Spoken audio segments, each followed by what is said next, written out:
একটা রাস্তা না, এটা একটা কানেকশন।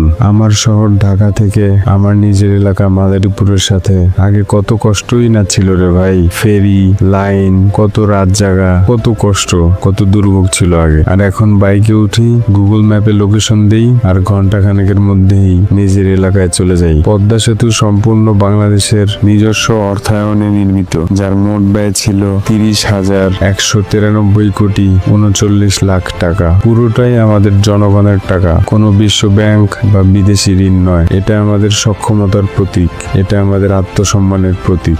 সেতুতে উঠলে একরকম শিহরণ লাগে ভাই। বিশাল নদীর উপর এমন এক টানেলের মতো রাস্তা, দুই পাশে শুধু পানি, মাঝখানে আমি একা বাইক চালাচ্ছি। দুই পাশে শুধু আকাশ আর পানি। আজকের আকাশটা তো অন্য রকমের সুন্দর। একদিকে আলো যাচ্ছে, আরেক দিকে যাচ্ছে চাপা মেঘ। মনে হচ্ছিল আমি কোনো সিনেমার দৃশ্যে আছি, অথচ এটা আমারই দেশ, আমারই পথ। পদ্মা সেতু শুধু একটা সেতু নয়, এটি দেশের দক্ষিণ পশ্চিমাঞ্চলের 21টি জেলার সংযোগ রাস্তা, সরাসরি ঢাকার সাথে যুক্ত হয়েছে। এটি প্রায় 7 কোটি মানুষকে উপকৃত করবে। একদিকে সেতুর নির্মাণ হওয়াতে লোন বাড়ছে অবশ্যই, কিন্তু অন্যদিকে এই সেতুর সম্পন্ন হওয়াতে সারা দেশের কাছে এটি একটি বিরাট আশার প্রতীক হয়ে দাঁড়িয়েছে। পদ্মা সেতু এই দেশের গর্ব। এটি যে শুধু বাংলাদেশের গর্ব তা নয়, এটি আমাদের সবার স্বপ্ন। পদ্মা সেতু আমাদের দেশের একটি নতুন অধ্যায়ের সূচনা। এটি শুধু একটি